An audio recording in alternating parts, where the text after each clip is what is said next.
Oh, if only they all could be this simple. But I bet they're not going to be. So that brings us to our next petition, 4794, that of George Villano and Mary C. Villano, concerning property located at 9 Gingerbread Lane, Yarmouth, Mass. That property is located in the zoning district R40, and this evening our applicant seeks a special permit under zoning bylaw 104.3.2, subparagraph 2, and/or a variance from zoning bylaw 203.5 to construct a three-season porch encroaching into the rear setback. Good evening, Mr. Tardif. We all know you. We're going to just have you state your name when we go on record, but seeing you in a suit reminds me that I'm not. And I do want to apologize to everyone at home that I failed to dress appropriately this evening. I hope you'll forgive me. Please tell us your name and what it's all about. Sure. My name is Paul Tardif. I'm an attorney in Yarmouthport, and I represent the petitioners George and Mary Villano, and they do own the property at 9 Gingerbread Lane in Yarmouthport. And seated with me is Sturgis St. Peter, who's the builder that did the work at that property that resulted in the need for this relief requested tonight. As you said, we are seeking a special permit under 10432 to allow the construction of a three-season porch, which will encroach into the rear setback by 3 inches.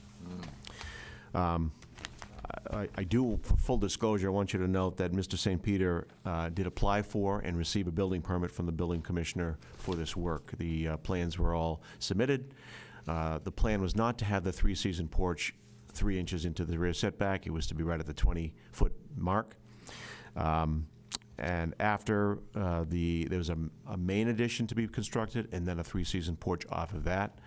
After the construction, an as-built plan was done by Mr. St. Peter and brought down to the building department. That's when they learned we have a 3-inch problem. This property contains 11,474 square feet in the R40 zoning district. It has a one-story, single-family structure with 3 bedrooms, 1 bath. The main house was built in 1950. The house complies with the front setback and the left side setback. The right side of the house is approximately 1 foot from the into the side setback. I'm sorry, 1 foot into the side setback, so still pretty far away. The addition fully complies with the setback. That means the main addition off of the house. It's the three-season porch that's the issue. And again, as we indicated, it's 3 inches into that rear setback. Under 10432, the board can issue a special permit if it finds that this 3-inch extension is not going to be substantially more detrimental to the neighborhood than what's there now. This new addition is barely visible from the street, any street.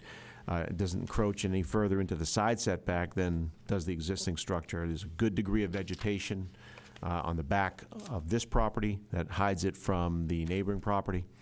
I don't think anyone's even going to notice a 3-inch overhang. It's not even structural. It's overhanging from a sonotube. So we hope that you will be able to correct our little error here and issue a special permit tonight.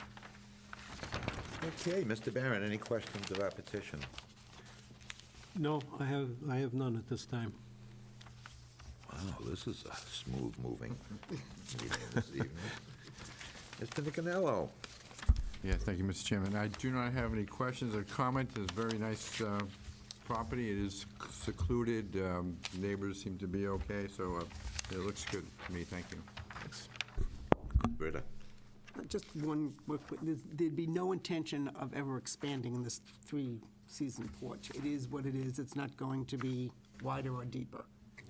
No, that's correct. Anything else? That's it. You know, wasn't it just the last meeting we required somebody to chop off a foot? Yes, we did. 3 inches isn't all that much less than a foot. It's a tough chop. Yeah. May I add, it's only on one corner of that. It's because the back lot is not parallel with the back of the house. I see. So actually, the northwest corner, Is about 3 inches the other way. the other way. Yeah, You can see it on the plan. Yeah. yeah. Perfect squares aren't perfect, are they? No. All right, well, All right, I have no questions with the petition. Does anybody in our audience care to speak in favor of this petition? If so, please come to the microphone and be heard. Does anyone in our audience care to speak in opposition to this petition? If so, please come to the microphone and be heard. Seeing no one. We now close it to public commentary on the petition. Open it up to board discussion and deliberations. Seems pretty de minimis to me. Let's see, what is it about? A total of, be 28 by 3, be 20, 12, about 3 square feet? 36 square, It's about 3 that. square feet? It's only 14 feet long in Oh, in its I thought it was entirety. and it- 28, I apologize. No, and it's, that's the main addition, and that's completely compliant. It's the little I'm sorry. square off the back. I'm sorry, yeah. It's yeah, even oh, smaller. Sure. Oh, I do have one other question. Wow. Chairman, I had one other question. Sure, of course. Excuse me, I should have mentioned this before. The porch is, the only entrance is from inside the house. Is that correct, or is there an outside? No, there's one outside. There is an outside? There's one outside facing south. Okay. Now, let's see here. We do have a comment from the Health Department, but I'll read it into the record. It indicates an existing 2008 Title V septic system located in the rear of the existing dwelling. On February 16, 2018, the Health Department reviewed and approved the addition of a 12 by 28 family room and a 12 by 14 screen porch onto the rear portion of the existing dwelling with the condition that both additions be constructed on sonotubes to meet the minimum setback requirements to the adjacent septic system components. Full review of the project by the Health Department will be required if renovations to the additions are required.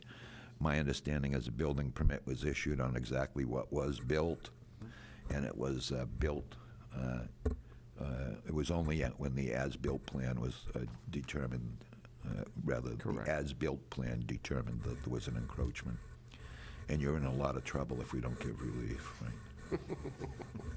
It's an expensive chop. Anybody prepared to make a motion on the petition? So moved. Mr. Barron, you're moving too? Accept the petition 4794 I'll second, Mr. Chairman. Without conditions. without also. condition. Mr. Nicanello seconds. Trying to get Ms. Britta to jump in there, but she doesn't want her name in these decisions, I I'm not guess. only here for 2 terms here. Does anybody care to have any discussion on the motion made by Mr. Barron, seconded by Mr. Nicanello, to approve the petition as presented and without conditions? All those in favor, please indicate by saying aye. Aye. Those opposed? That carries unanimously. Thank you. Now, as, and this will be applicable for all the other couple of petitions this evening. As you all know, Mr. Tyler, a decision must be drafted. As soon as that decision is drafted and filed with our town clerk's office, that is considered the beginning of the 20-day appeal period, right? Assuming there be no appeal, a special permit will then be granted, and along with that, there will be a requirement of returning proof of recordation of that special permit at the Registry of Deeds. We have been also asked to rule on a variance. We can either rule on that variance or have you withdraw that with prejudice. I'd like to withdraw that without prejudice. I'm sorry, without prejudice. Pardon me, what was I thinking of? Must have been thinking about some agreement for judgment I wrote earlier today. All right, so on that request, is anybody prepared to make a motion to allow the request for variance to be withdrawn without prejudice? So moved, Mr. Chairman. Thank you, Mr. Nicanello. Second? Second. Thank you, Mr. Barron. Anybody care to have discussion? Hearing none, all those in favor, please indicate by saying aye. Aye. That carries unanimously. And I presume that you'll note that in any draft decision. I will. Thank you. Thank you very much. I told my wife I'd be home early tonight. Petition 4795, Dayboard Incorporated, 168 Main Street in Yarmouth, Massachusetts. This property is located in an R40 zoning district. This evening, our applicant seeks a special permit under zoning bylaw 104.3.2 concerning use table designation 202.5 subsection A6, and/or for a variance from zoning bylaw 500 definitions and 301.4.1, section 301.4.1, to increase parking in front of a structure, or in the alternative, to modify special permit 4718 to increase the number of guest rooms to 7, utilize existing space, and add 2 parking spaces on site. Good evening. Would you tell us who you are? For the record, my name is Paul Tardif. I'm an attorney in Yarmouth Port, and I represent Dayboard Inc., which is the owner of the property at 168 Main Street. I do want to introduce Kathleen Larson-Day, who is one of the principals of Dayboard Inc. and the innkeeper at what is now known as the Inn at Yarmouth Port. And it was formerly known as the Blushing Oyster, and before that, Agape. So you're seeing the... You mean people have been boarding there for a while? Well, yeah, well, for a while anyway. We're really not sure exactly the dates, but we suspect, at least from the record, that it's somewhere in the 1980s and 1990s is when this started as a 5-room B&B. Why don't you tell us all about this? Sure. Well, what we're asking for here is to add 2 additional guest rooms, so from a 5 to going into 7 guest rooms. And as a result of that, add 2 additional parking spaces to their current parking area at the property. The property is in the R40 zoning district up there on Route 6A. Contains 35,387 square feet, so a pretty good-sized lot. The property was first constructed, from our records, in 1843. I might be wrong about that, but that's generally what the assessors are telling us. And as we indicated, at least the first evidence of rooms being rented there was in the 80s and 90s. The then owner then came to this board in 1997 and seeking relief to allow this to be formally used as a B&B in the residential zoning district. And that was decision 3377. That relief allowed the use of the structure for 5 guest rooms with 8 parking spaces, 2 of them for the owners, 6 for the guests at the inn. And those are going to be located, or they are located at the east side of the building. They are partially right around the side of the building and stretching out the side of that property. The back of this property is a little sloped. And I have some pictures actually for you, so I'll pass those around in a minute, but you'll be able to see that in order to put parking there would require digging into that hillside, shoring up with retaining walls, where the current parking where it's located is perfectly fine and works great for this location. And this same configuration's been in effect since 1997. There've been no incidents as far as the petitioner can recall. The property changed hands over the years. Relief to permit such transfers was issued in 2006, 2009, 2012, and then again in 2017 to our current petitioner. And she purchased the property in January of 2018. Ms. Larson-Day and her husband Chuck have owned the property, and since they purchased that property, they've done an amazing amount of work at the property, mostly including major structural work on the inside of that building to shore up a lot of, shall we say, duct tape, paper clips, and shims. But what I think I do want to pass the pictures out to you now so you can see what it currently looks like, because it is absolutely incredible. So, All right, you understand we're going to need to keep these pictures, right? yes, And they will be made, how many are there? I have 5 sets, and the pictures, We only need 4 sets tonight. Boy, I've sat on 2 of these decisions. there are 14 pictures in each packet. I've been the chairman since at least 2009. Isn't it time to get me the heck off of this board? Thank you. Sign up for another 5.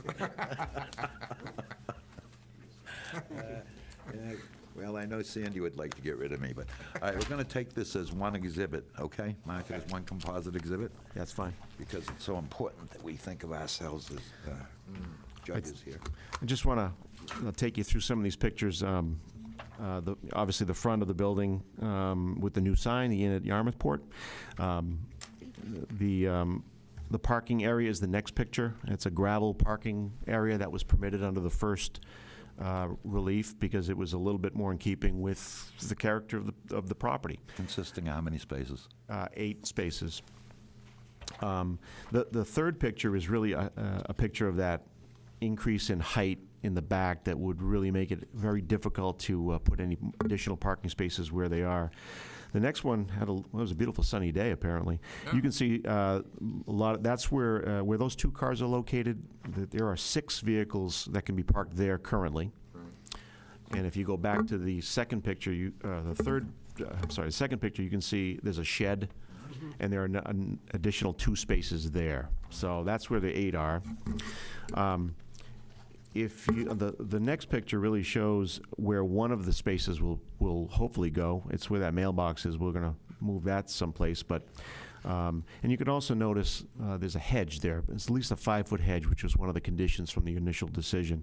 That is there. That is thriving. So we're not Then- removing that. We're not going to remove that, no.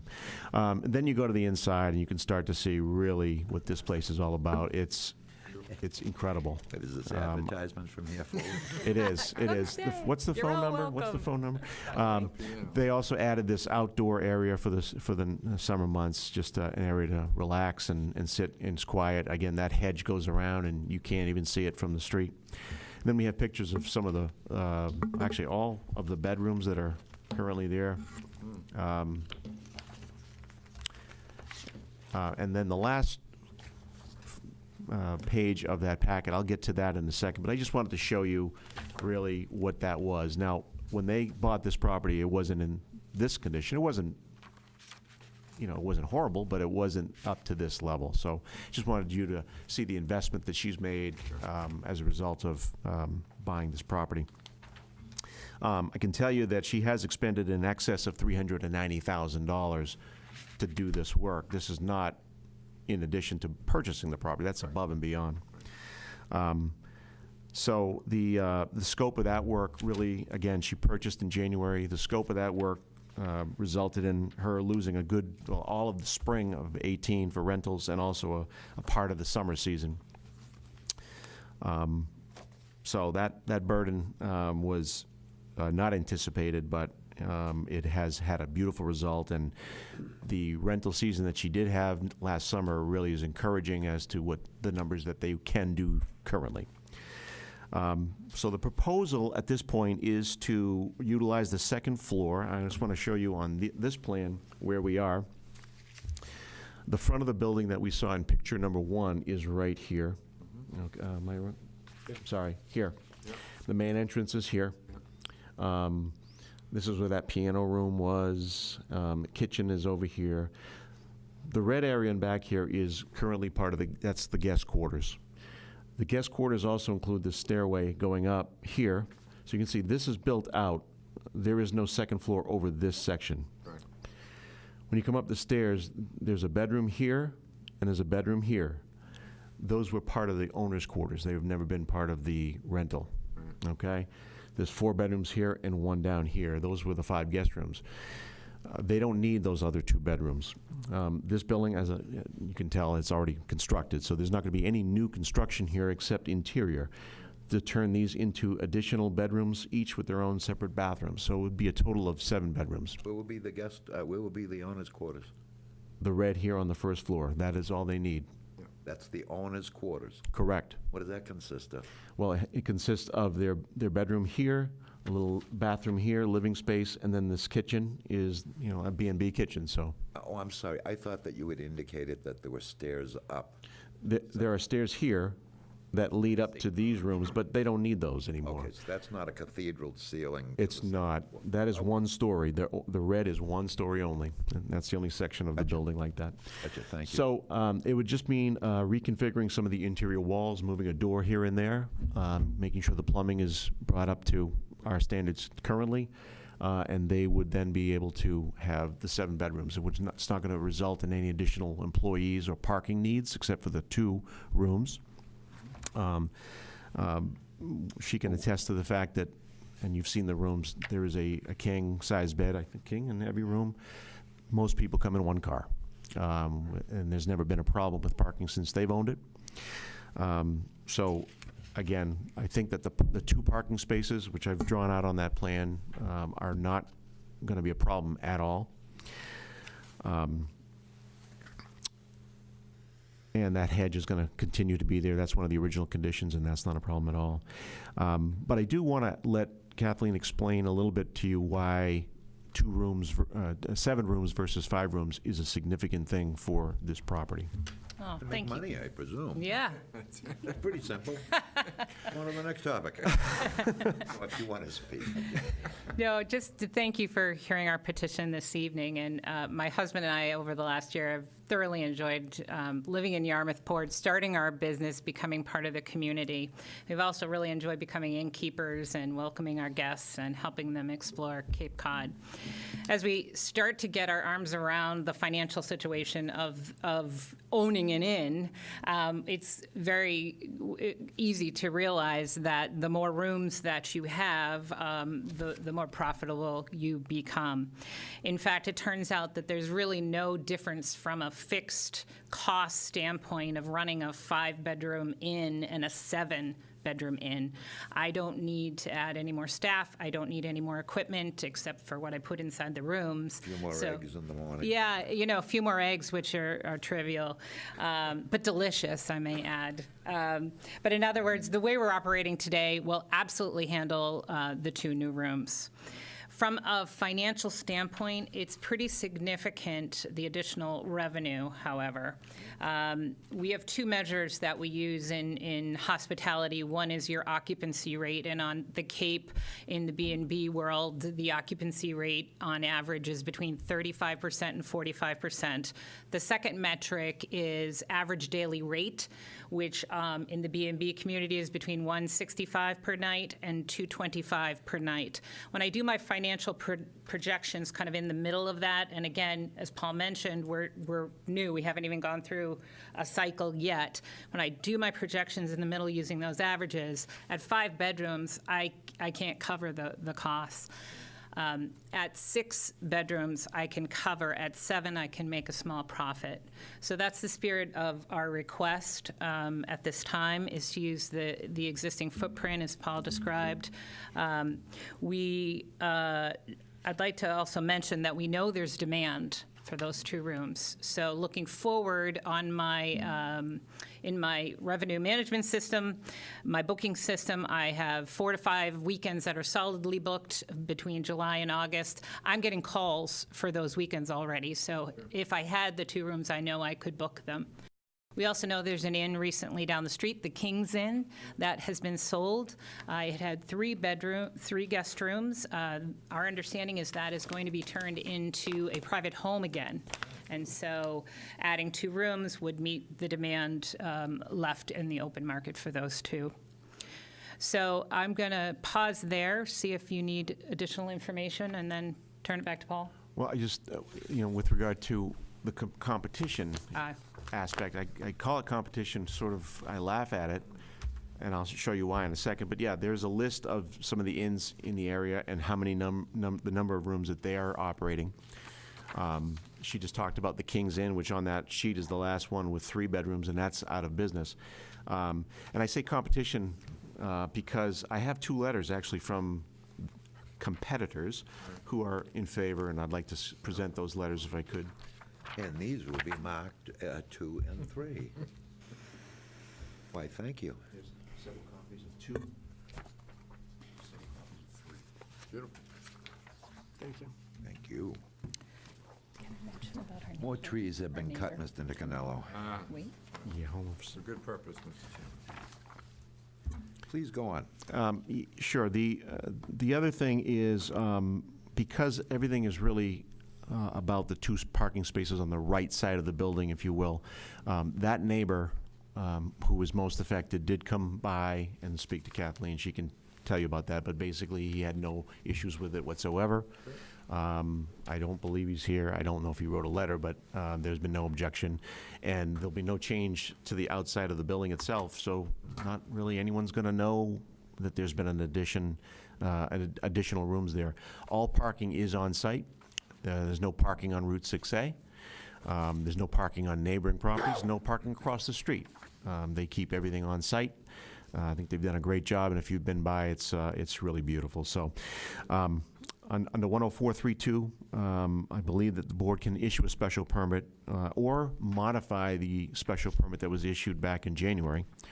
Either way, I think that because there's not really any additional nonconformity here, I don't think it's going to be substantially more detrimental to the neighborhood. I think that's what the neighborhood is. It's not going to contribute to any undue nuisance, hazard, or congestion. If the parking was spilling out into the street, I think we'd have a different thing to say about that. And I think that strict enforcement of the current bylaws would result in undue hardship. I think she's explained that to you. So, for those reasons, we hope that we can fashion some decision that will allow these 2 rooms to come into play real quickly. But to be specific, you've just referenced the January of 17 decision. Is that what you referenced? Well, Going to go back to aren't we going to need to go it back was to the December of- 2009 decision? They're incorporated, all the conditions are incorporated along the way. So, yes, we would have to I'm go back. thinking as there's a decision being drafted, assuming relief is given tonight, that we probably ought to mention the 17 and the 9. Yeah, Because the first description of 5 parking spots comes in 2009. 97. Oh, 97. Yeah, 97, sorry. Just, maybe a history ought to be mentioned. Yep, Referencing we it could do there. that. This is the petitioner that we changed ownership of back in 17, right? Correct. It came here then. Okay. Oh, actually, you weren't even here, were you? No, when it No, was I'm 2018. not saying she was here, I'm just saying that Yeah, but this is, the owner that yep. appeared, this was- that asked for that relief. Sure. Ms. Britta, any questions of our petitioner? Just a couple for clarification. So there, currently have 5, you want 2 more. It's not going to include any widening of the driveway, just lengthening it. Is that correct? Correct. Where the 6 spaces are, that Right. the 2 at the end will be, there'll just be some brush that'll be cleared. All right, you're just going to move the mailbox, so you'll Correct. pick up a spot there. And I had one other, what to do with the parking? Couldn't have been important because I can't remember. But I just wanted to make sure that we weren't widening anything, and, okay, that's all I have. Yep. Boy, that happens to me a lot, I don't know what's going on advanced age for me. I know, not certainly for Ms. Britta, but for me.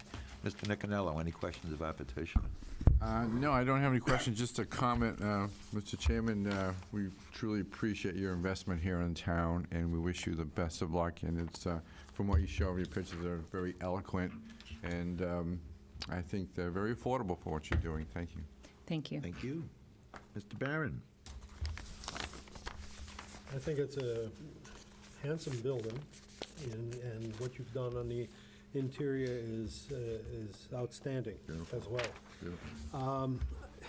If Mr. Martin were here, I'm sure he would be questioning the extra parking closer to the street. So in invoking his name, I would ask, why wouldn't it, other than the fact that there's a little bit of upslope at the end of the present parking area, why would it not be practical to enlarge the parking in that direction, further into the lot? I think that the passage to the back of the lot would have to go through 2 of the spaces, so we'd be eliminating 2 more spaces to get to the back of the lot. That's number 1.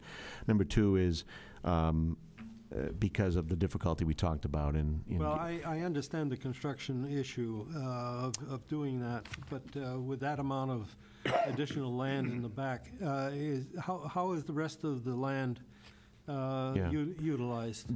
The section off the back, so, again, the owner's quarters in red. Right. This area right here is their space, their free space. And where is that I located? can't see that. Is That's- that, That's the patio. the patio is off the- located yeah.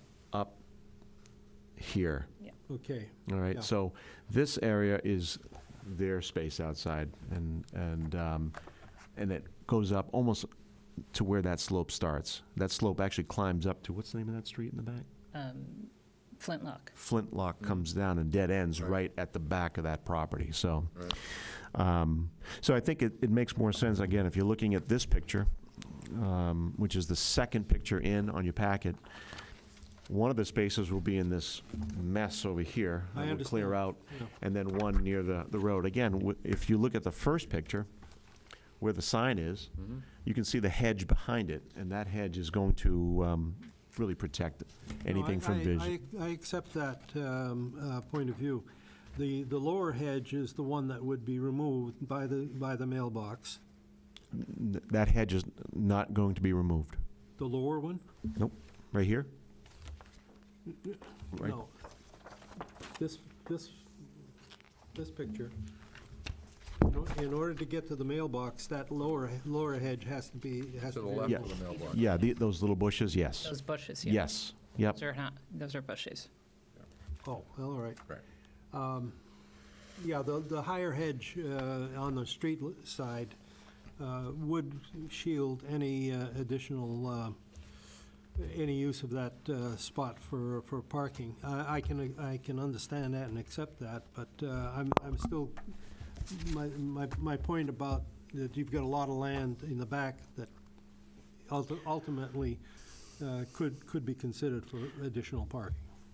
It could be, I just think that and it's not really, I don't think it's a variance type of thing, but if we were talking variance, topography would be one of the reasons why we wouldn't want to go in there and start Well, I think- messing with a landslide type I of think that's situation. sufficient. Yeah.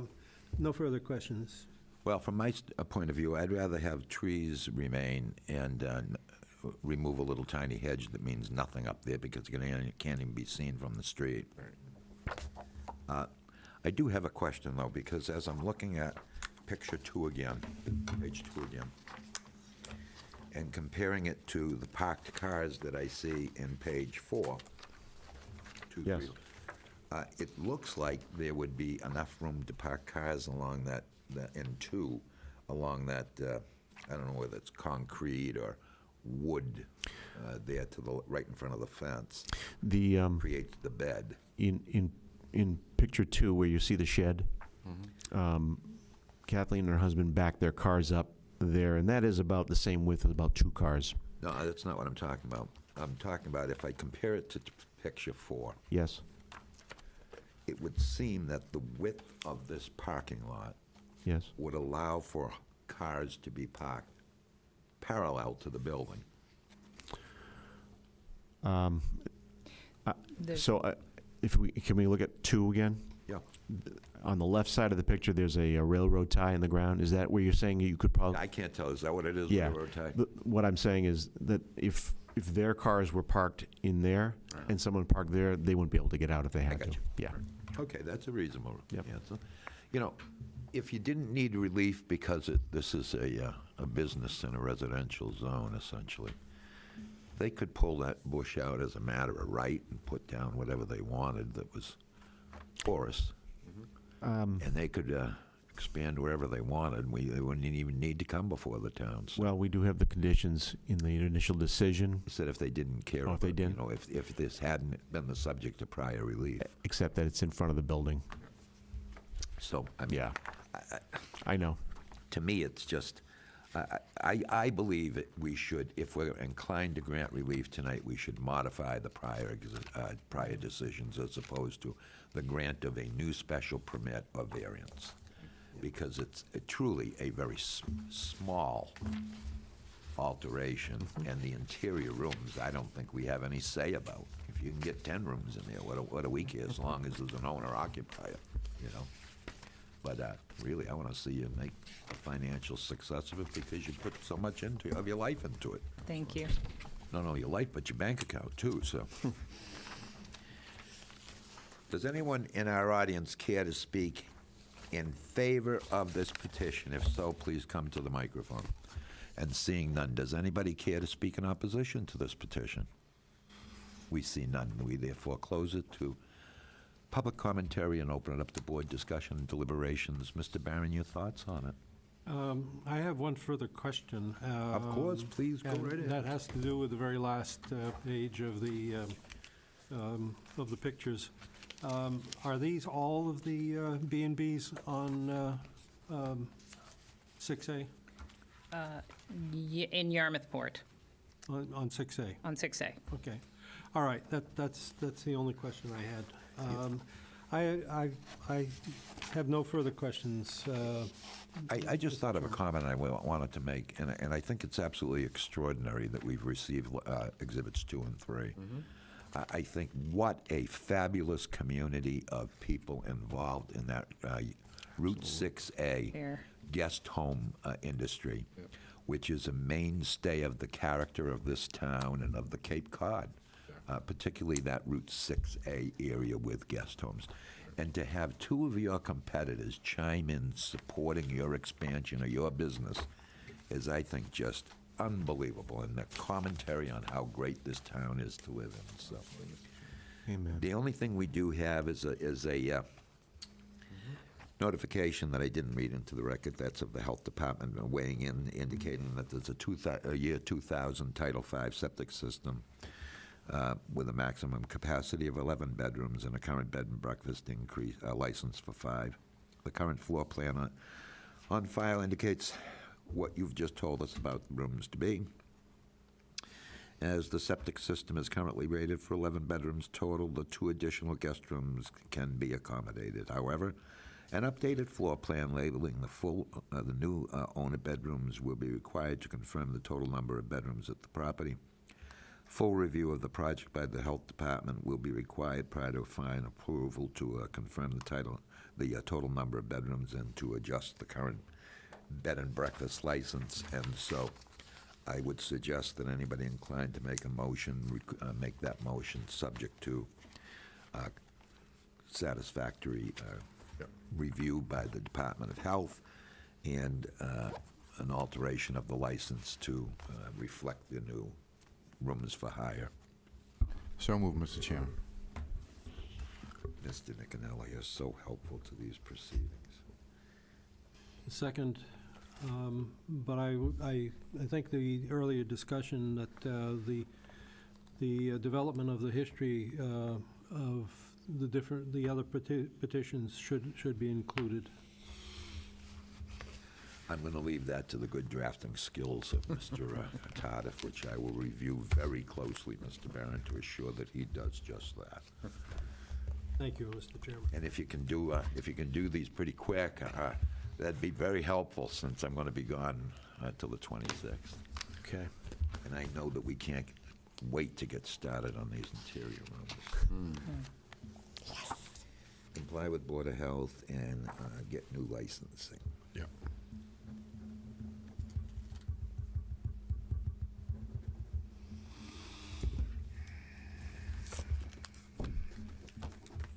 Unfortunately, the chair of this board is also the clerk, so if I don't write it down, I forget it. Such a fine clerk he is, too. Indeed. On the motion made by Mr. Nicanello, seconded by Mr. Barron with the stated conditions, does the board care to have any discussion before moving along to a vote? And hearing none, all those in favor, please indicate by saying aye. Aye. Aye. Those opposed? That carries unanimously. Thank you. Congratulations. To withdraw the Thank- variance. Huh? Oh, yeah, please, we also have to, I'm assuming you'd like to withdraw the variance? Well, the variance, Says and/or I'm looking variance. back at the original decision 3377 from 1997. Yeah. And it did grant a variance for the proposed parking area because it was gravel and not paved. So I'm wondering, do we need to modify that, or just, because it's expanding it to 2 more spaces? Yeah, with the same conditions. Same, yeah, that's right. Yeah, but you've requested alternative relief, that's what we're saying. Okay, so as long as, if we don't need it, that's fine. If the modification of the prior decision includes that, I'm all set. So believe it does. yeah, we can withdraw the relief for the variance. All right, so on the variance, that's unanimous to grant modification.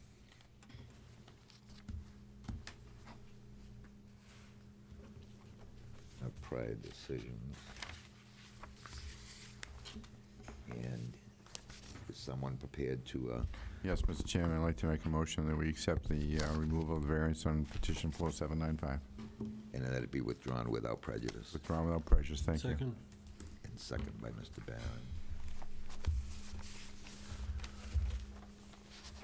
And you'll so note in the decision, I hope. Thank you. Thank you. Have a wonderful night. Good luck. Thank you.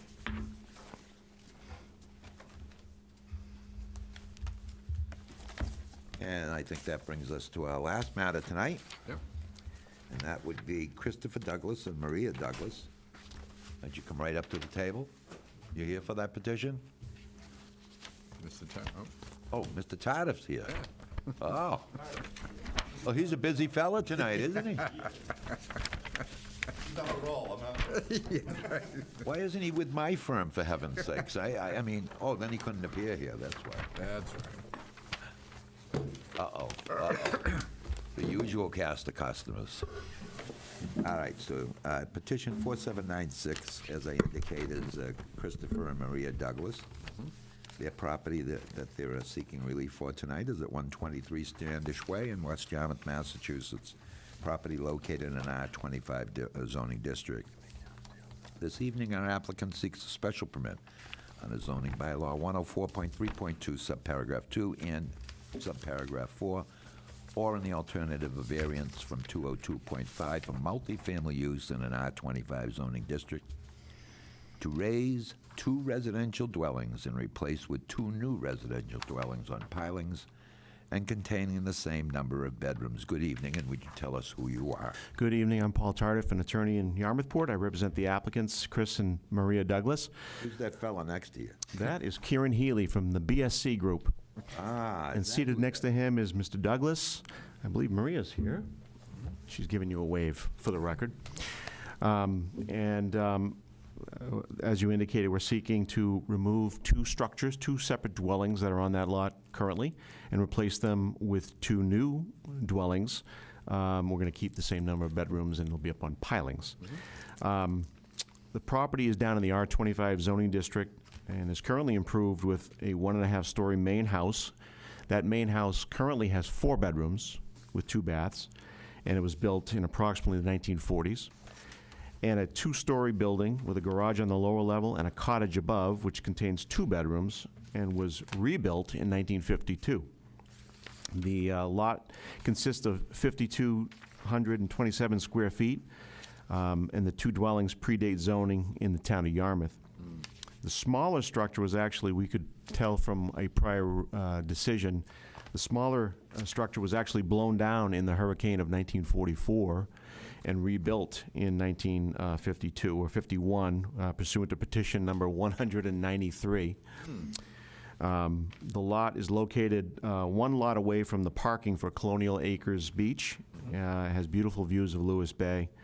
The property also lies in the velocity zone and the AE flood zone.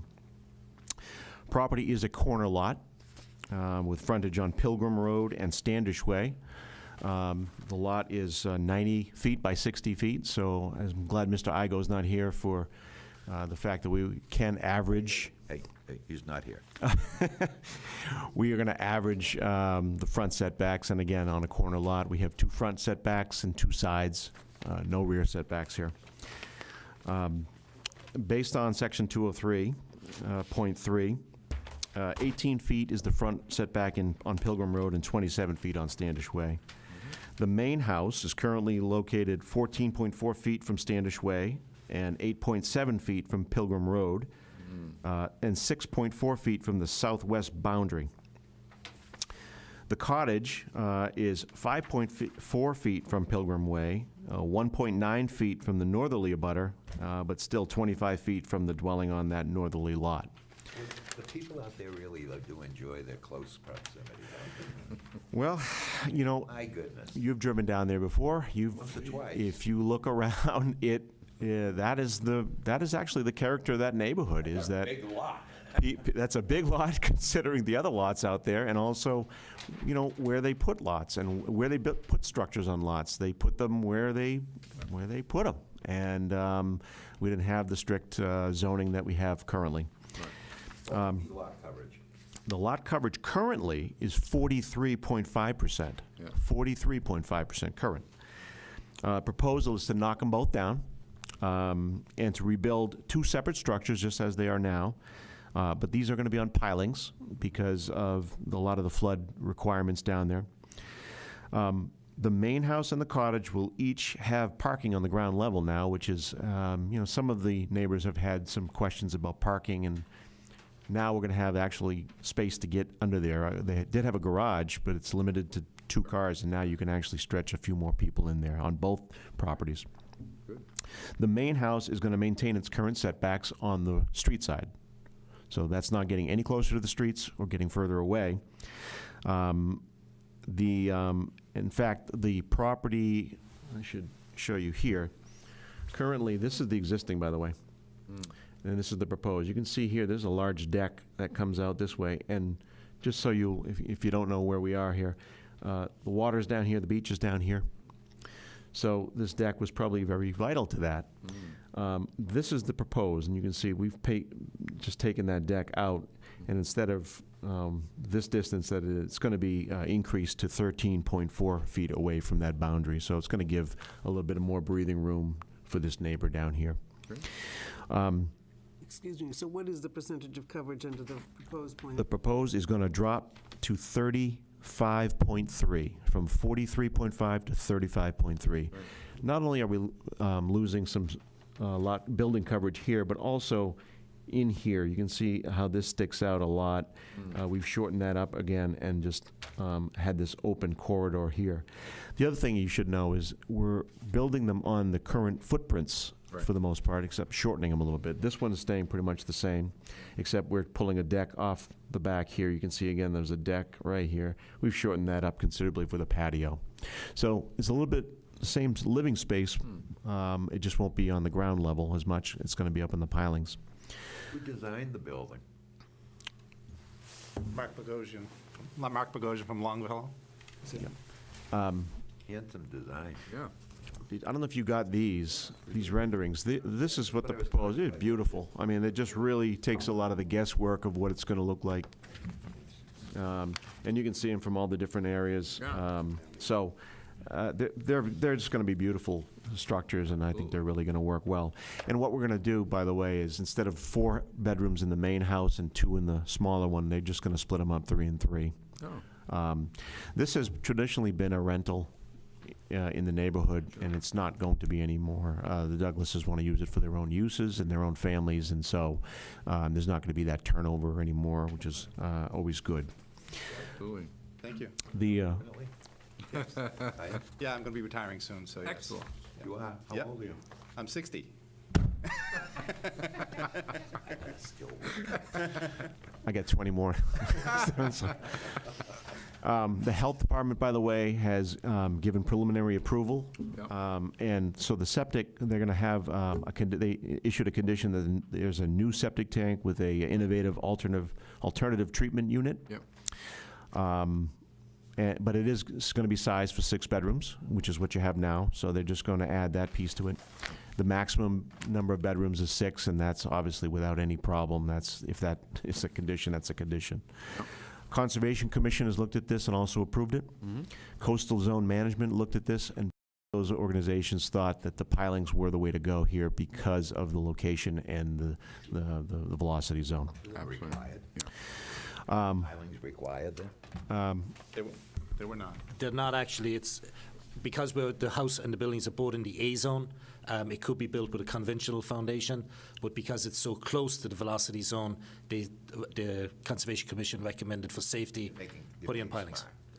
Building smart. It's the beach erosion, and it gets a little Exactly. closer. Yeah. Yes. That's right. Exactly. Yeah. Only people out in Chatham and Yeah. elsewhere had thought of that, huh? Well, he'll be. Particularly over on the island. Yeah. Yeah. Yeah. Be the only house very popular when the things do come together, they'll all run to your house. High ground. Under 10432, and then we're talking mostly for the structure now, the special permit can be issued if you can find that this is going to be substantially less nonconforming. It's not going to be, so it's going to be substantially more detrimental. I don't think you can find that in this case. First of all, the design is beautiful. You can see from the renderings. It's going to be really fitting with about half of that neighborhood. Some of it has been done. Some of it hasn't been done. There's a slow transition going on there. Even as you drive down Standish, you can see Yeah. pieces here and there, and new construction. Even this week, I could see it. Will all soon be this. It's all going to be this. It's actually, there's going to be a lot of improvements. Obviously, the pilings to avoid storm damage. These houses aren't going to get thrashed around. There's going to be a smaller building coverage on this, more available parking on site rather than in the street. Although the street parking is really some of the character down there. We're not advocating it, but if you go down there, that really is, the way people do their parking. And also improving the views of the neighbors to the north. You have 2 letters from the neighbors to the north. Yeah, we'll get to them. And I'm sorry, we'll get to on them. this corner right here, they own these buildings here. They're very much in favor of this. They have a beautiful view currently through the buildings. This is actually going to open it up a little bit more, and they were very excited about that. They've seen the plans, and I spoke to one of them 2 days ago. She was in Florida. She couldn't be here, but she wanted me to let you know, in addition to her letter, that she was very much happy with this program. And then under 104.324, again, this is just to extend the use here. I think we're actually going to be dropping the use, but we're going to keep the same number of bedrooms on the lot. So for those reasons, I think that what we're doing is just freshening up this building from the 1940s and making it safe, comfortable, and in keeping with, I think, some of the other houses in that neighborhood where, like as you said, everyone's going to have to go there soon. So, thank you. Do you mean that Kieran isn't going to speak tonight? I got my, He did. my 10 cents. What? This is a first. As long as I've been on this Well, board, there might he's be questions. always You had never know. something interesting to say. I am here to answer any questions that you may have, Mr. Chairman. Well, thank you very much. Thank you very much. I do have a question. When is the signal tower going up behind the behind the My brother post has office? informed them, so. Hey, they're going to have to go on his land to get that done, aren't they? Huh? Actually, no, they'll come right after the post office land. Right. They won't need that. That's what they said. All right. Well, before we go on to comments or questions by the board, I'm just going to read into the record quickly these things. The Health Department indicates a 93 variance approval in 1993 for a maximum 6-bedroom capacity. The septic system, having been installed in 94, has not required any repairs today. The Health Department has conducted a preliminary review of the current proposal to renovate and rebuild the existing 2 structures. The Health Department has given preliminary approval for the proposed changes with the condition that a new septic tank with an innovative alternative treatment unit be installed and connected to the existing leach facility. The maximum number of bedrooms for the property is 6 total. Full review of the project by the Health Department will be required at the time of the final completion of the project. From Gail Quinn, we have the following, dated March 13. Dear Sandy, and she's referring, of course, to Sandy Clark, this board's wonderful assistant and secretary sitting to my left. And we are writing in this letter in response to our neighbors asking for building variances. Our property is 127 Standish and abuts their property. Although I've only known the Douglas family for a short time, we hit it off right away. That's nice. That's nice. We are a close-knit neighborhood and are happy to have them join us. We have verbally, on several occasions, told them that we would not contest any variances they were going to ask for. Our concern is that we thought construction would be completed by now. And we are worried that since it is not, there would be summertime construction and congestion. I believe when you have an issue, you should always deal directly with the parties involved. So I spoke with Maria on March 12th, and she gave me her word that they would not build during the summer. This is what we would like to see happen, construction not starting until after Labor Day. There are many rental properties and summer homes located around their property that would be negatively impacted by the congestion and the noise, including our home, our neighbors' homes and timeshares at Colonial Acres. Last summer, the whole street was in total chaos over the poorly planned summer resurfacing of Standish Way. We have limited parking as it is, Pilgrim Way, Standish Way, and beach parking are overflowing June, July, and August. Thank you for your consideration of this matter. Is it your intention to wait till after Labor Day? Ideally, we understand the neighbors' concerns. I think there's other letters expressing the same thing. We certainly understand and appreciate what they're saying. If we do get approval, we would like to start right away and get as much done as possible before the rental season starts. If possible, if we could get into the first week of June or second week of June and then cease construction until the end of Labor Day, we would be open to that. Well, I don't know that we need to be open to that because I'm not sure of our authority to limit you in when you can Okay. work on it. Right. Since it's not in a restricted area, a conservation area or the like. We have done restrictions on construction in other instances, and one of them had to do with dredging out by the Red Jack, the Red Jack. Yes. But that was something not before this board. It was before another board I was on. So I don't really think we have the right to do that. But so I understand you're looking to probably raise the buildings that are there. Yes, And you're going to do that by June. I would like to. And then it would be your suggestion that you're making now that you would likely wait until sometime after Labor Day to begin Well, construction. ideally, what I'd like to do is raise the current buildings, see if we can get the pilings in place. Yeah. Get all the heavy work done, so the heavy equipment won't be around during the rental season. Yeah. Ideally, I'd like to get that done, and then we would work with the neighbors. I mean, as I said, I'm sensitive to their concerns. Yeah. I've only been there for a year, but I agree that there's a lot of foot traffic and there's a lot of children and. The other problem you know, is the streets are so narrow. Right. Yeah. And when trucks get out there, they park on the side Right. because they don't want to go into the yard for Right. whatever reason. Right. And now congestion is very heavy. So I guess in some sense, we could talk about congestion, couldn't we? Yeah, so I think I would be, there's two sides of it. Obviously, I'd like to, I agree with Gail. I was hoping that we would be started by now as well. So we're behind schedule where I'd like to be. I'd really not like to lose all work until September. I'd like to get done as much as possible. So I think we can work together. Well, and, in light of some of those concerns, I guess maybe we could put some kind of limitation on, couldn't we? Huh? What about you being done by June 30 or something? Yeah. And then Yeah, I think- recommencing after Labor Day. All right, so going on with letters, again, March 12. Hi, Sandy, my name is Karen Swan, and I own a home adjacent to the proposed building site, 123 Standish Way in West Yarmouth. My address is 1 Windermere Road. My house is located at the bridge and parking lot for Colonial Acres Beach. Although I have no objection to the proposed building at 123, I do have concerns about construction happening during June, July, and August. There is a tremendous amount of traffic, vehicles. We all know that, anybody that's ever gone down there. Golf carts and pedestrians at this end of Standish Way, and I feel there will be several mishaps in the midst of the chaos of building. It is not a good idea to have trucks backing in and out, construction to be around at the building site, or noise from working on a new house happening during these 3 busy months. Accidents are bound to happen, beachgoers will be at risk. If possible, I would vote to suspend construction during the busy part of the summer. March 13, 2009, is a letter from the Malvey family indicating they write this letter concerning proposed construction at this address.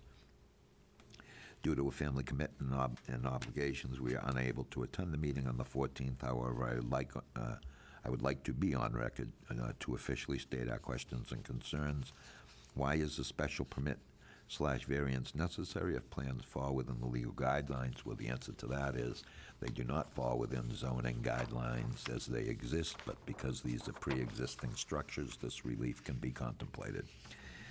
Confirmation of timeline of construction, start to finish. Well, we can't give them a finish, and we don't intend to even suggest to give them a finish. And the impact it will have on the residents and renters, I have no idea. Sorry. I mean, I don't know how we can even answer that theoretical question that there's even going to be an impact. Parking is already an issue on Pilgrim Road and Standish Way due to limited beach parking. Our family has lived in this neighborhood for over 60 years, and we've seen many changes. While change is inevitable as an abutter, we are concerned with the effect this project will have on the surrounding area.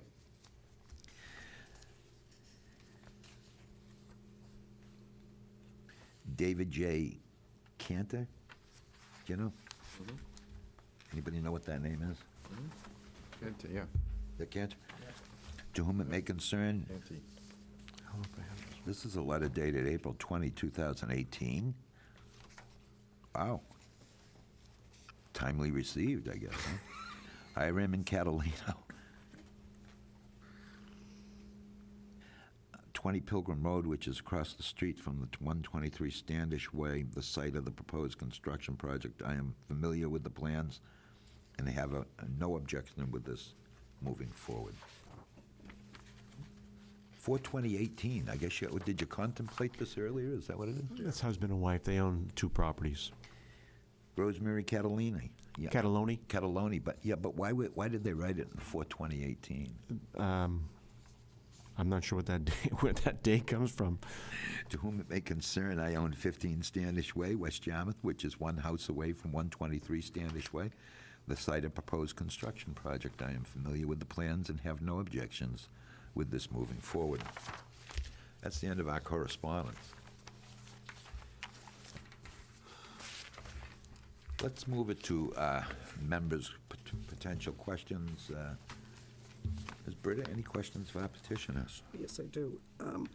What is the height from the base of that stone wall?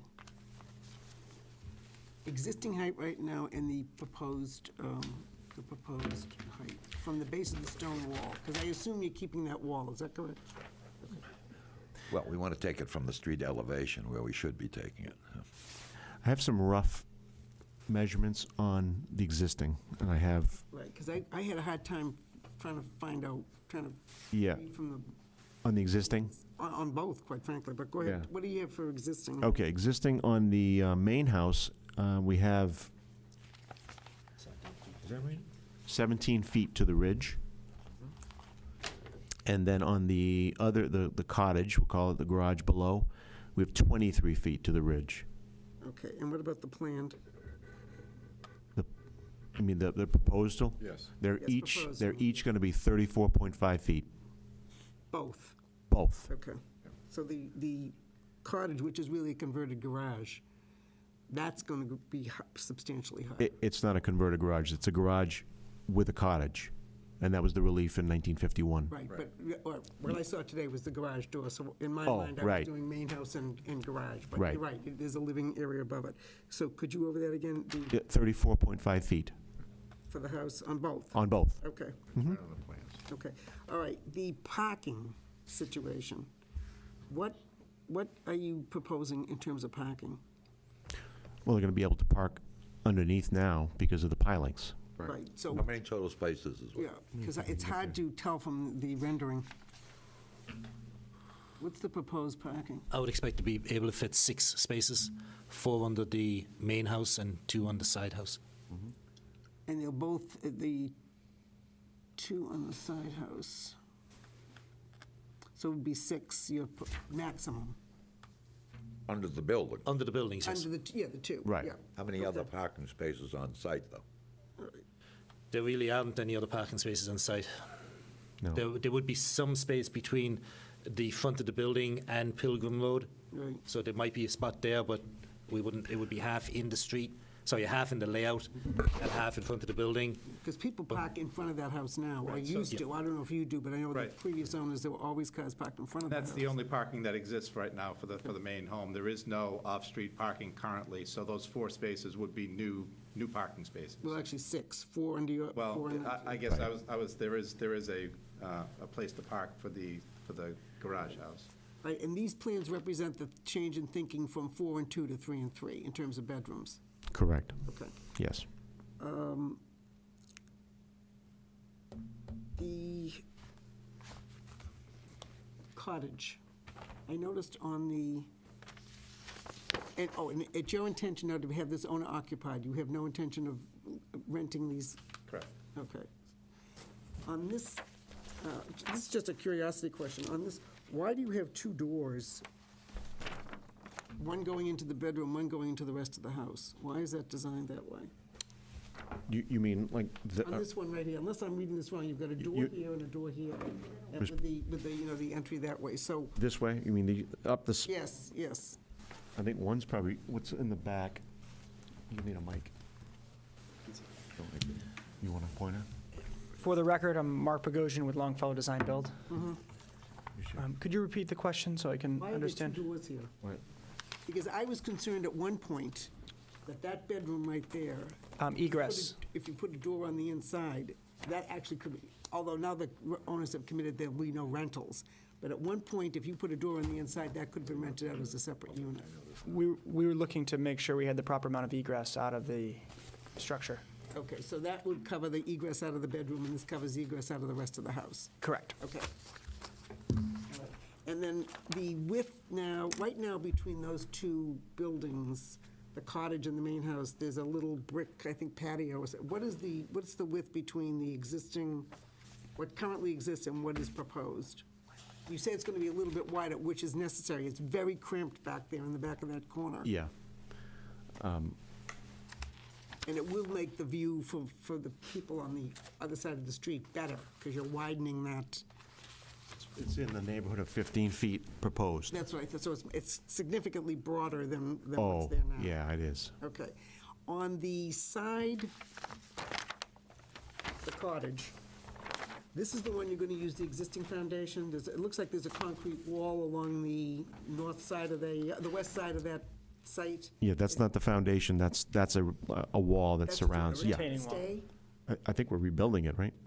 Our intentions are to keep the retaining walls, Is but that all the retain- foundations will be Eliminated. eliminated in, Pilings. Okay, and then the pilings will go on top of that. That's why there's such a big difference in height with the correct. And that's what I wanted to That's point right. out, is that with the FEMA guidelines, they're taking structures, so if you take that garage, it's this, if it's moving that up out of the floodplain. Everything goes up, Mm-hmm. all right. Because that is a very cramped corner back there. I went down twice and looked at it. I walk down that street all the time, so I was always very conscious. There is a lot of new housing going in on those side streets. There is one comment in here from one of your neighbors about the possibility of maybe putting some lattice work or something to cover the pilings.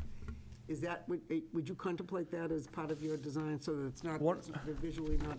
One of the things that we do is take the concrete pilings and wrap those with composite and really dress them up so they have a good appearance. Yeah, well, I want to just reference what my fellow member was saying, because this was a letter I overlooked. It was an email from Laura and Steve Sikalis. Dear Board of Appeals, we are residents of Pilgrim Road, and I'm writing to address our concerns of the construction on 123 Sandwich Way. Please see our concerns below. Number 1, in the smaller structure, the current plans call for the foundation to have exposed concrete pilings. Please consider covering the pilings with lattice or bushes to better fit with the architecture of the neighborhood. 2, as homeowners and landlords, we have concerns regarding timing of construction. The summer and early fall months on the Standish Way, and the entire neighborhood is filled with extra cars and pedestrians. Not only would construction at this time cause significant safety issues, but would also have a negative impact on residents and renters. Please consider starting construction on 10/1. I'm going to keep Yes, this. absolutely. Yep, go ahead, please. I Okay. apologize. That's all right. And then one final question. You said that this is going to be owner occupied. Why didn't you consider taking 2 down and just putting 1 up? Why think- did you go back to I think to answer that, 2 and very I can have them dense? verify. Because it makes the neighborhood very dense, and it is the only one, that kind of setup is the only thing I saw in the entire neighborhood. Well, 2 buildings on such a small lot. So I thought, well, I would for po- sure, if anyone redeveloped it, they'd take the 2 down and put 1 really nice one up. Yeah, our intent really is that there are 2 buildings there. My wife and I are going to be in one, and the other building is, the other house is for my son. So we're having a separate house for my son. Oh, okay, so is he a problem child? If he was, he wouldn't be next to us. So that was the, that Yes, was the yes. original plan. Yep. And there, Feeling that was it when I saw the 3 names on the petition. there are, by the way, a couple other properties that have separate structures. In fact, I came for relief from one for, I think the last name is Liberty. And they have a separate structure, and they have their house as well, so. Also on Standish? Yes, Yes, like they came 2 in front of blocks this up. bo- They came in front of the board last year. That's right. Right, and Right, there are, well, anyway, that's another issue, but, sure. oh, the other thing I would ask, exterior lighting, because it is so dense back there. I assume it's going to be appropriate for residential. You're not going to have any large, Correct, we're not looking at large spotlights or motion, it's gonna be all down lighting that is really just for safety and outside of the entry and exit doors. all right, that was it, Mr. Chairman.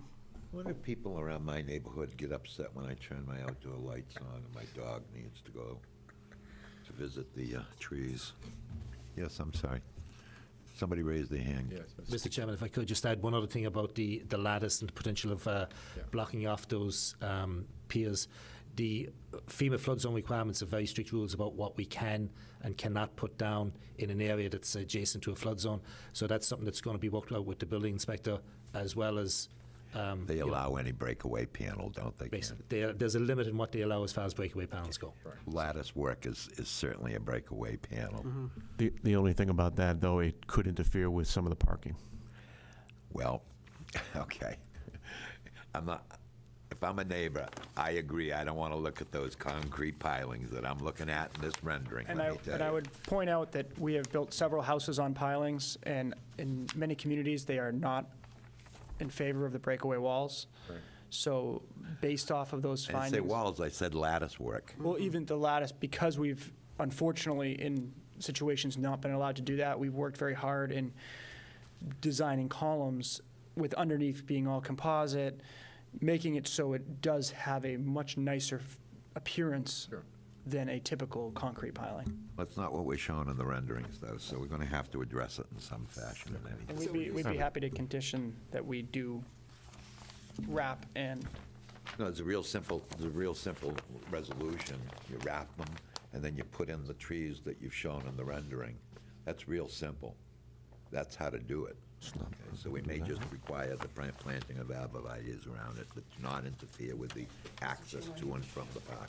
I had one other question about the parking. That's actually not the parking, it's the going underground. Is that going to be gravel? Is that going to be blacktop? What is the material going to be for the ramps going into the? It shouldn't be ramps, it'll be pretty much level with the grade, so it'll just be flat grade, so it will be probably gravel at that stage. Probably or will be? Typically, we don't put blacktop underneath buildings. You shouldn't, it'd because be, it's impervious, and especially in a flood zone. Right. So what are you going to put there? It's something that just hasn't come up as of yet, and if the board has a requirement that we put in gravel with a vapor barrier underneath it, then we will put in gravel with a vapor barrier underneath it. Well, I don't know if we should, be directing you to do that, but I certainly will, because I think that looks better, and I think it's much more environmentally at the, sensitive, quite frankly, because that you are in the flood zone, so you don't want anything, you don't want any hard surface, because it's going to run, there's no place to run. Because this area is so flat, whether it's a hard surface or whether it's gravel, is going to make absolutely no difference to a flood tide. Have you walked down that street? I live across the street on 28, So you so do I walk that so street quite a You do know bit. that there are puddles on that street all the time? Oh, yes, 100% I do, but that's nothing to do with the potential But tidal this floods, would that's help rain. with that situation, if you did do gravel with, and it looks much better than blacktop. I'm sure my clients would have no problem with gravel. Right. Good. Yeah, Mr., I have no problem. Why do we not tell you what you can put, but tell you what we don't want you to put, which is pavement? We will not put pavement, either blacktop or bituminous, underneath the building. Because there may be all sorts of alternatives, right? Yes. Correct. Pervious pavers, actually. Using plastic beads, essentially. for- Correct. And pervious pavers is also one option that we've looked at quite a bit. Oh, Yeah, because they will allow the water to go through, Right. but yet they're solid enough, so a little bit more Right. easier to walk on than gravel and stone. certainly. It's also costly. Sure. Yeah. Anything else? Ms. Britton? no, thank you, Mr. Chairman. Mr. Nicanello? Yes, thank you. I really don't have any questions. I believe it's a wonderful plan. I think it's going to increase the neighborhood looks. These buildings have had their time, and it needs to be, you're going to stay there, you're going to retire, and I think the investment is very warranted. As you heard some of the board members say, there'll probably be some conditions, and I'll have to go along with that, but at this time, I don't really have any questions. Thank you. Thank you. Mr. Barron? Well, this is one of the first properties that I've had to review that is non-conforming in front, side, rear, and building coverage. It's non-conforming in every aspect. And the one thing that I see as a net positive is the fact that the two new footprints are a substantial reduction of the current coverage of the lot. So in short, I think the proposal has a lot to redeem itself for the site and for the neighborhood. The fact that there'll be parking under in the main building, is that parking 4 cars parallel or 4 cars in tandem? It'll be two in and then 2 behind. In tandem, okay.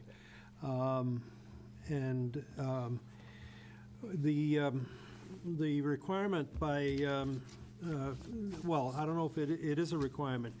Is public health requiring the microfast unit to replace the existing septic? It's not something they required, it's something that we offered when we went in there because the site is environmentally sensitive. So it's the owner's choice? It's the owner's choice. Okay, just wanted to understand that. What is the main advantage of that? Is it something that will stand up to a flooding situation? Correct. Well, it will be encompassed with the existing retaining walls that are out there. So there will be, there will also be manhole covers at grade. Basically what it does, the advantage of what it does is it reduces nitrogen. And this area is so close to the mouth of the creek that reducing nitrogen in that area is something that will benefit the area. Okay. During Hurricane Bob, was this area underwater? Yes. Not so much all the way up to Pilgrim, but all of the parking lot at the bottom. Below, yeah. Okay, There were even some boats that made it into the parking area. all right. That's all I have, Mr. Chairman. I remember Bob. I lived on Waquoit Bay over in Falmouth and watched my boat go down. You were not It was a alone, wonderful Mr. Chairman. experience to be without power for 10 days. Okay, so, a couple of questions I have are, I'm not certain I understand your comment that other places don't like. Well, Falmouth is where I live, and Falmouth will not approve breakaway walls right now Okay. or lattice around any of the buildings we're building on pilings. So Well, that's why we should, because Falmouth won't. I appreciate that. I would agree with that. But, I don't want you to misread my comments. I think it would be offensive if I were a neighbor looking at this rendering on the ground. If I had to look at those columns out my back door, I would be very offended by the lack of consideration for the I can, neighborhood. I could neighborhood also, aesthetics. I could point out, we did switch the renderings, and I think that my staff would definitely have been better suited to put the composite in the dressing up to those columns. Yeah, if So you I'd- use AZAC and you wrap it in white AZAC, it's going to be a much better look than what we're And that's what looking we at would be there. happy with, the condition that would require that, because that's the intent. More like these, white. I mean, I understand, it's a better look. And we were happy to do that. What we've done in the past is wrapped them and even put a shaker detail in them, so it wasn't, and that would allow not to have seams in the composite. It looks fantastic, and you walk by and it doesn't have that, stark concrete. That is our intention, and it clearly isn't on the rendering, but that condition would be welcomed. So when I look at the renderings again, I look at this row of arborvitaes, I'm assuming is what it is here. And planting around the foundation and the pilings is always a big plus. That's a nice look. Yeah, we always do that. It softens the look. The property line. It softens the look, it also takes away from what we're looking at here. I mean, it shields it. Right. I'd much rather see that than I would any kind of breakaway pansy lattice work, All of this is believe me. off. Right. Because a lattice work, you'd likely do in white plastic, and white plastic would look really heavy there with that. Yeah, it's too much when you start to get into it, and it's just wrapped the entire thing. It looks more So like a I cell. don't want to get into the business of telling you how many arborvitaes to plant there, but I do suggest that we include some provision that there Yeah. be some natural vegetation to be planted to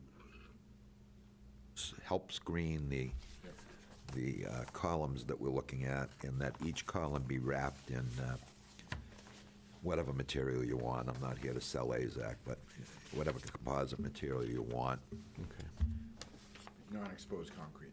but no exposed concrete, yeah. That's another way to put it. Mr. Chairman, may I ask a question here? Sure. The existing property card shows the,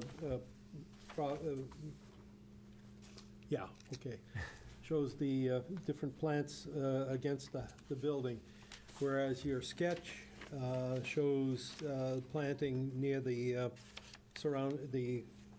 sidewalk wall. Are you going to reclaim some of this existing vegetation for the wall, or is that new planting? Most of the plantings will end up being new plantings. We don't think a lot of those plantings would be affected during construction. Just a question. My wife wants me to replant that tree next to our deck, and I said, are you kidding? If she's listening, I hope she knows the answers now. Okay, so let me say to you that I have no other questions. Does anyone in our audience, particularly Ms. Maria Douglas, who we want to have noted in the decision because she said hello to us at least. Is she with you this evening? She's right here. Just tell her to say hello, will you, please? All right, now we're going to note her in the decision as having spoken in favor of it, of course. Because then you'll be in the Barnstable Registry of Deeds for much longer than you'll own this property. Does anyone in our audience care to speak in favor of this petition? Seeing none. Does anyone care to speak in opposition to this petition? Please come to the microphone. Seeing none, we close it to public commentary on the proposal and open it up to board discussion and deliberations. Let's see. To be fair, Mr. Barron, we're going to start with you. What are your thoughts? I have nothing to add. I'm sorry? I have nothing to add. Mr. Barron, there are surprises everywhere this evening. Mr. Nicanello. Yes, thank you. Very sensitive to the construction. I've been a builder all my life, and I've been up against a battle with neighbors, and I always tell them it's like a war. It'll be rough for a while, and it'll all dissipate. So I appreciate that you're very considerate to your neighbors, and most of the people that come visit us on those very short weeks. It used to be longer before, but now it's shorter. Come for relaxation and some family time, and I'm sure you appreciate that. You're going to have all kinds of heavy equipment there, and it's going to take up some room, and I'm sure there's going to be some confrontation, and best of luck to you, sir. So, and as far as the non-exposed concrete, I think that's a very wonderful thing to do. It's concrete is very ugly over time, and so whatever you can do, I'm sure the neighbors would really appreciate that. With that being said, I think I'm all finished. Thank you. Thank you. Ms. Britta? I have to tell you, Mr. Chairman, I struggled with this. I went to the site twice, hoping it would look better the second time. It did. It did. It looked a little bit better. I would have, as I have said earlier, I would have much preferred to see a single-family house there. I think it would be much more in keeping with the character of the neighborhood. However, I certainly understand the owner's desire to accommodate, children and grandchildren and whatever. I like the commitment to doing gravel. I like the commitment to disguising or enhancing, we would use enhancing the concrete pillars. The vegetation, the plantings, I think will all be a betterment to the corner there, because it's a very visible corner. I will say, as you come down the street now, at least now that I know it's 35, it's going to be 30, that's going to be, the corner will be okay. As you move toward the cottage, that's going to be a big difference. But it's not that visible till you almost get to the corner of Pilgrim. As you come down the street, you see the water ahead of you. Everything on either side seems to be fairly conforming to the other houses along the street. So that was my only concern, was the aesthetic concern, Mr. Chairman. But overall, I think the owners have tried to design something that will enhance the neighborhood. Wouldn't be what I do, but it's your choice. So that's my final comment, Mr. Chairman. Thank you. You know, when it comes to raise and replace of pre-existing non-conforming structures, I see it almost as a matter of right. I know you have to come here and get permission, but I see it almost as a matter of right, particularly when we're seeing a reduction in nonconformity. The structures are, at least in their rendering, and I'm sure in their final application, are extremely aesthetically pleasing. It is what that entire area is going to be because of FEMA flood zoning, flood zone mapping. And we have watched other neighborhoods in our wonderful town develop in just the same fashion with homes that must be built on these stilts. Having said that, I cannot support any exposed concrete. I cannot support any asphalt or bituminous concrete beneath the structure. So it has to, in my mind, be on a condition that there is no such materials below the structures, and that those pilings be wrapped and screened by vegetation as appropriate. By that, I don't mean we have to go out there and have a row of trees that just, sit side by 2 inches. I don't like that look either, frankly, and I don't think that's in doing with the neighborhood.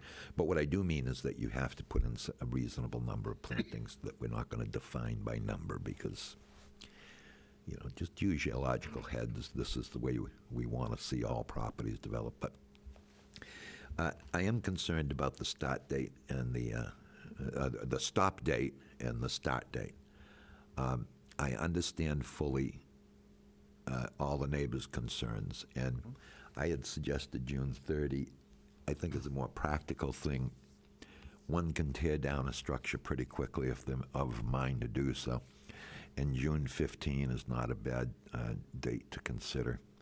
I would suggest, though, that it should be right after Labor Day that construction can be begun, because we want to get this property, I'm sure the owner wants to get this property framed and weather-tight before the bad weather starts to set in. So that would give a reasonable amount of time on each end.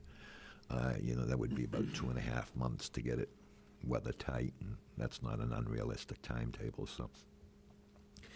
I would suggest the condition that there be a stop date on all construction June 15, and a start date the first Tuesday for, the day following Labor Day, whatever that day may be.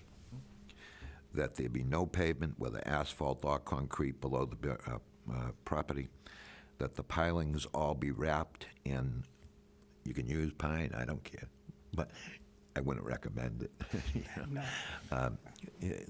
In whatever material you're going to wrap them in, and that a suitable, reasonable vegetation be planted to screen as much as possible the open areas below the home. So those are the 4 conditions I would be suggesting. On those conditions, Mr. Chairman, I propose we accept the petition. You're moving to accept? Yes. Thank you, Mr. Barron. Second, Mr. Chairman. There's a second by Mr. Nicanello. And we're going to make sure we have a full unanimous vote on this, or record, because I can understand wholly Ms. Berta's concerns over there. I mean, it's a lot of structure going on that property. It's a small, small lot, so I can understand any reservation she has about it. But having said that, on that motion made by Mr. Barron, seconded by Mr. Nicanello, on the stated conditions, does the board care to have any discussion before proceeding to a vote? Mr. Chairman, if you don't mind, because of the new laws and what's happening with FEMA, I'm sure that these folks would rather not do what they're doing, but they're forced to do it. And they seem to be very willing to comply with all the conditions, and they seem to be very accommodating people. So with that, that's all I have to say. Thank you. Anything to say? Not a word. I do think it's important to echo Mr. Tata's comments that the petition, if allowed, will not cause any undue nuisance, hazard, or congestion in this neighborhood. In fact, it might reduce some of the congestion by not having to park on the street. And I also think it's in keeping with both the character as it is today and the future character of the neighborhood, and it will cause no substantial detriment to either of those.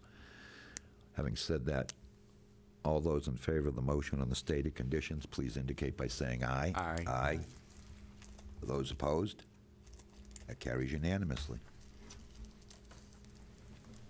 Thank you. Thank you. Well, we understand, Mr. Tata, a decision will be drafted, posted with the town's secretary, filed with the town's secretary. 20 days must elapse before that's considered final. When that occurs, the special permit will then need to be brought to the Registry of Deeds, recorded with proof of recordation, returned to Ms. Clark. And you had alternative relief. May we speak to the alternative relief? Please, if I could withdraw any request for the variance relief without prejudice, please. So moved, Mr. Chairman. Request without variance, And second on that. without prejudice.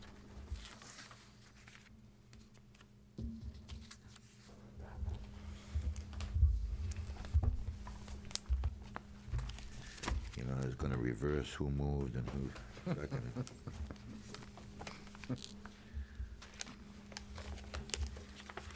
I hope you get a hot dinner tonight. Actually, she told me she had nothing planned. I might be cooking. On that motion made to allow the withdrawal of the variance request without prejudice, Mr. Nicanello has moved, Mr. Barron has seconded. All those in favor, please indicate by saying aye. Aye. Aye. That carries unanimously. Thank you very much. Thank you, and good evening. And with that, we move to adjourn, and so adjourn. So adjourned. Thank you, Mr. Chairman. Thank you.